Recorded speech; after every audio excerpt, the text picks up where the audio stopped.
You're watching Drake Wing Gaming. Enjoy the video.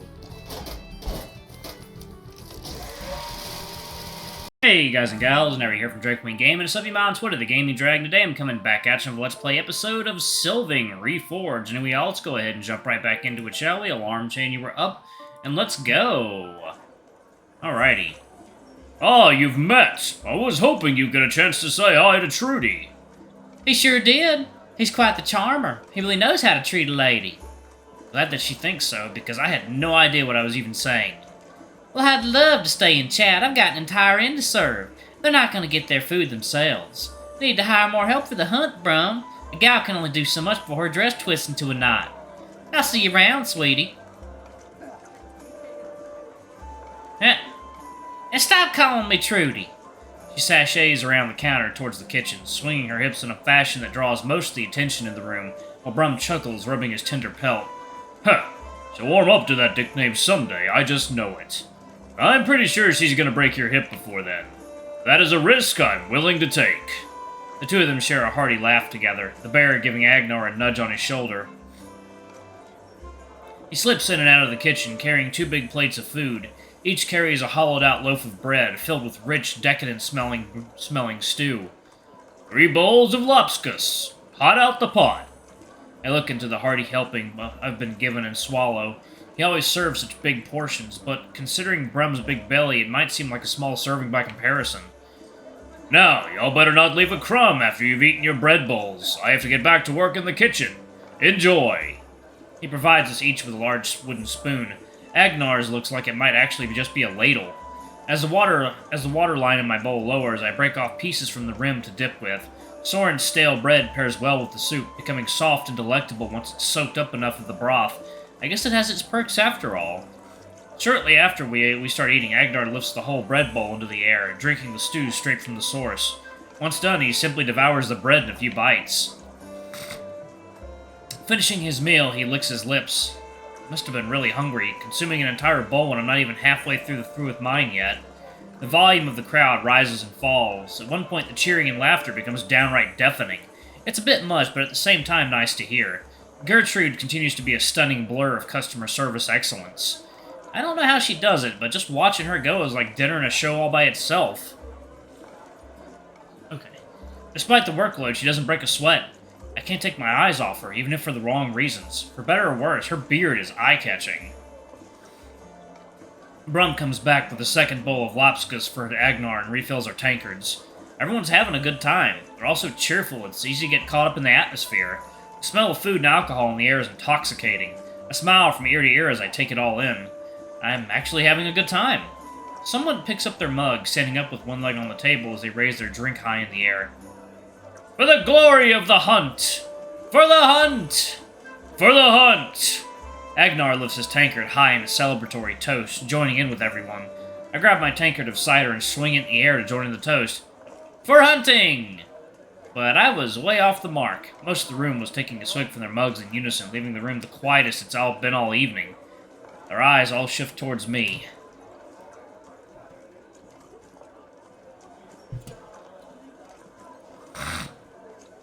Oh, awkward silence all around.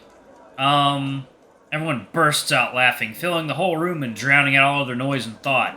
I sink into my chair, feeling hot all over as I'm cringing to death at my own hubris. I can't believe I just did that. That was a good cheer. I didn't expect you to join in on it. Agnar keeps his cool and doesn't laugh like the others, but I see his wrinkled smile telling me how badly he wants to.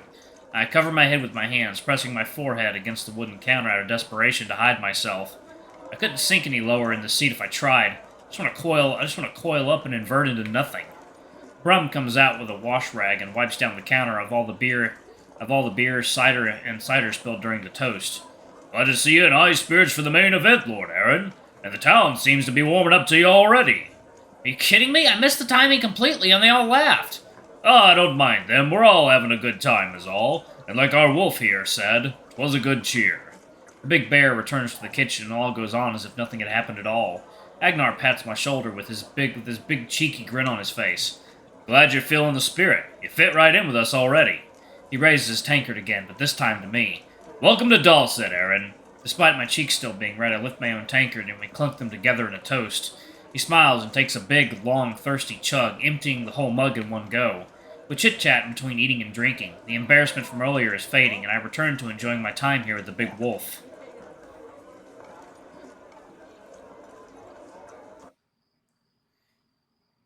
You thought she was a man? She has a beard! What was I supposed to think? Ha!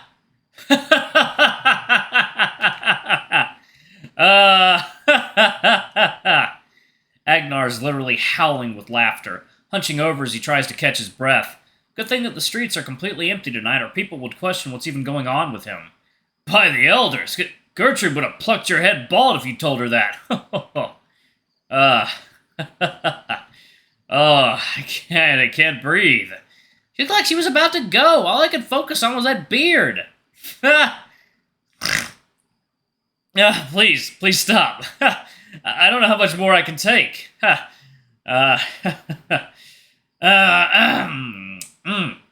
couldn't you just smell it about her? Gertrude's obviously a woman. Smell her? Yeah, she has a scent of a woman, so it's unmistakable.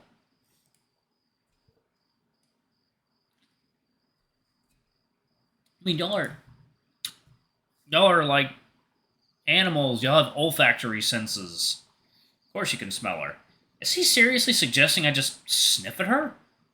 We don't go around smelling other people back home. For the most part, we can't even notice our own smell.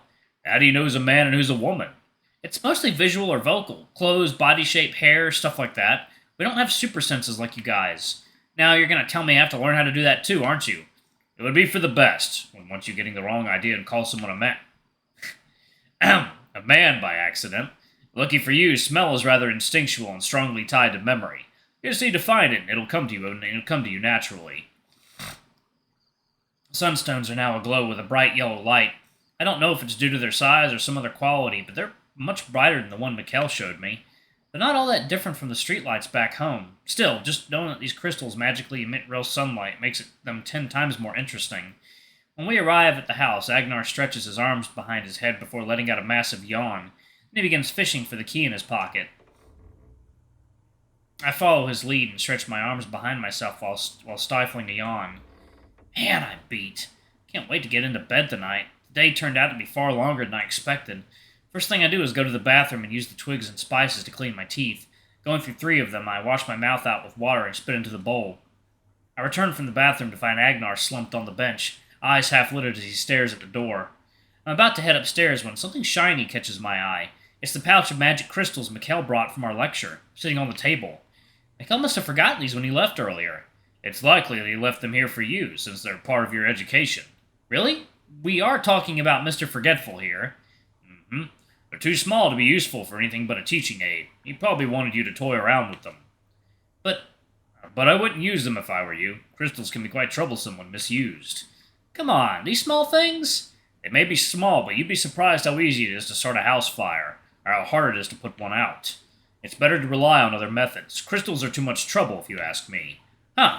Didn't expect that from Agnar. Reminds me of how some customers from the electronics store would complain about how overly complicated tech is these days. I don't see why you wouldn't like them, though. They seem incredibly useful to me and very pretty to look at.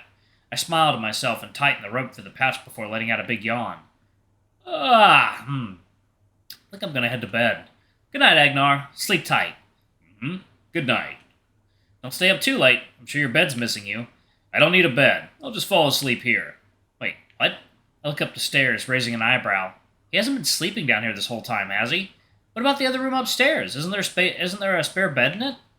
That is Lord Mikkel's private study. It's where he keeps all his research about magic, Sylvings, and whatnots that he's gathered from your world. Wait, does that mean I took your bed?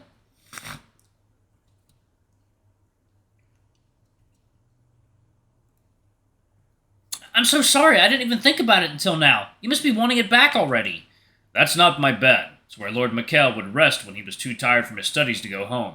Everything in this house is property of the Skogan family. Since the building is normally vacant and the bedroom is rarely used, Lord Mikkel is happy to lend it to you. But where are you supposed to sleep then? He straightens up his slumped, sleepy posture a little and clears his throat. As both his lordship's research and materials are meant to be a secret, we cannot risk hiring a night guard. Thus, I sleep here each night to deter burglars and ensure confidentiality. So, what, you just sleep down here, even before I arrived?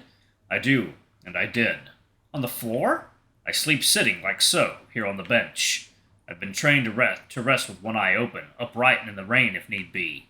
That's not fair. We should ask Mikkel about getting another bed tomorrow. I can have a smaller one while you use the big one upstairs. The wolf sighs. I appreciate your concern, but I'm fine. I have no trouble sleeping here. I've slept in far worse conditions than this, trust me. But still... I'm more comfortable like this. Makes it easier to react if someone were to break in at night.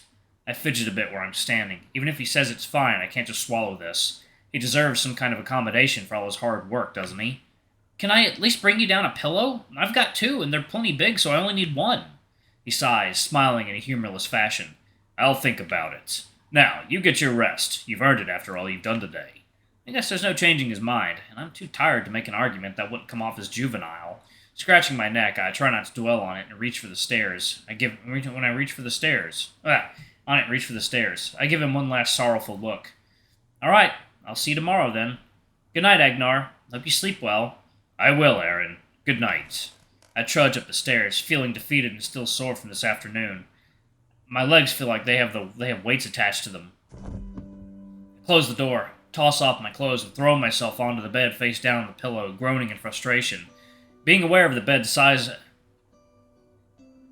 Bed size? Not what the fuck is that word? It looks way too big for me. There's room enough for at least 2 more people on it. It's not fair that Agnar has to sleep on a bench when I can sleep in such a big and comfortable bed when all he has is a wooden bench. How can anyone sleep well on that? Doesn't seem right, no matter what he says. I can't stop feeling bad for him. I roll over onto my back and release a beleaguered sigh. It's only then I realize I'm still clutching the pouch. I was so lost in thought I completely forgot I was still holding it. I sit up in bed, peering into the bag. I think something like this is possible. Really makes me wish we had these in our world. God knows we could use some magic in our boring everyday lives. I'm mesmerized by the subtle movement of colors within, the way the reflections warp and blend together. Alright, I'm going to go ahead and pause it right there. Thank you all so much for watching. Don't forget to like, comment, subscribe, ring that notification bell, and check out our Patreon and YouTube memberships if you can. It always helps. Anyway, I love you all, and I'll see y'all in the next video. Bye-bye!